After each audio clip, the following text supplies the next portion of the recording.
Buongiorno, in questo video vedremo un semplice esercizio finalizzato alla consapevolezza e alla padronanza dell'equilibrio della mano destra in relazione alla condotta dell'arco dal tallone alla punta e viceversa. Un aspetto fondamentale da tenere sempre in considerazione consiste nella dinamicità dell'azione dell'arco sulla corda. Per introdurre l'esercizio protagonista di questo tutorial, sebbene sia pleonastico, è bene ricordare infatti che l'arco non rimane fermo sulla corda, ma si muove.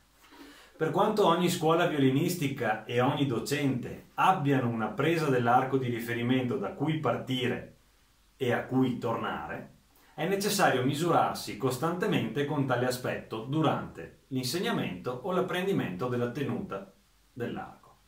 Partiamo dal presupposto che il peso dell'arco al tallone è molto superiore rispetto al peso dell'arco alla punta, come si intuisce vedendo dove si trova il punto di equilibrio. Non è a metà. Oppure lo si può sperimentare tenendo l'arco alla punta anziché al tallone. Sentiremo che è pesantissimo. Di conseguenza, il sistema arco-braccio è chiamato a compensare tale squilibrio attraverso un movimento di rotazione di avambraccio e mano verso l'indice, pronazione, andando dal tallone alla punta, e di rotazione verso il mignolo, supinazione, andando dalla punta al tallone, come espresso con la consueta chiarezza da Enzo Porta nel libro Il violino, movimenti fondamentali della tecnica dell'arco, a pagina 24. Quindi al tallone la mano assume un aspetto più verticale, con l'indice in contatto con l'arco vicino all'articolazione della falangetta e il mignolo che bilancia il peso dell'arco stesso. Andando verso la punta, la mano ruota verso l'indice che si appoggia alla bacchetta vicino all'articolazione della seconda falange.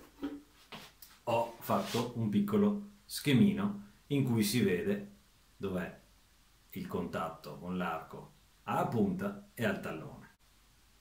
L'esercizio numero 9, tratto da Basics di Simon Fisher, ci induce a compiere questa rotazione di mano e avambraccio con naturalezza. Eseguiamo delle lunghe arcate con sonorità forte e uniforme, iniziando al tallone senza l'indice. Dopo qualche centimetro mettiamo l'indice, alziamo il mignolo, alziamo l'anulare, alziamo il medio e ci troviamo in questa posizione.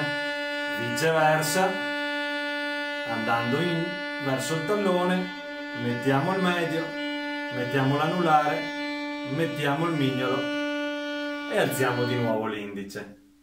È fondamentale durante l'arcata in su, quando si parte senza queste dita, avvolgere l'arco con le dita anziché afferrarlo con forza. Quindi rivediamo: inizio senza indice, appoggio l'indice nella sua posizione normale, alzo il mignolo, alzo il medio, alzo l'anulare, in su, rimetto il medio, rimetto l'anulare, rimetto il mignolo e alzo l'indice. Proseguendo, di nuovo senza indice, metto l'indice, alzo il mignolo, alzo l'anulare e non alzo il medio, e viceversa.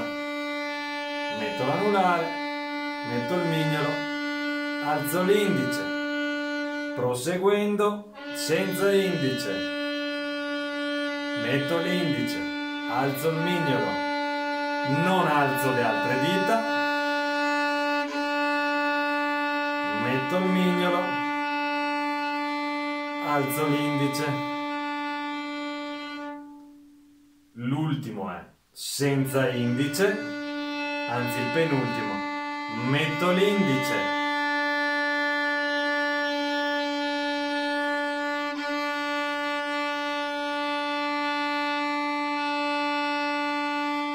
alzo l'indice. Per concludere, eseguo un'arcata sonora con suono uniforme senza alzare le dita, percependo ogni singolo cambiamento nel bilanciamento della mano.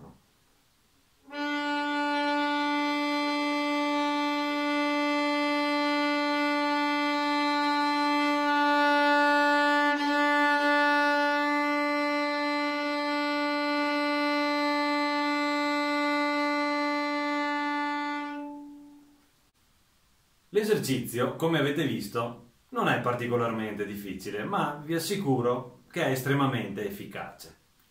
Qualora questo video vi sia piaciuto, se avete voglia, lasciate un commento positivo e se invece non vi è piaciuto, mettete un commento negativo. Se avete voglia, iscrivetevi al canale per avere le notifiche dei video che verranno girati in futuro e mi fa molto piacere ricevere i vostri commenti, le vostre osservazioni e, perché no, anche richieste di eventuali altri temi da trattare.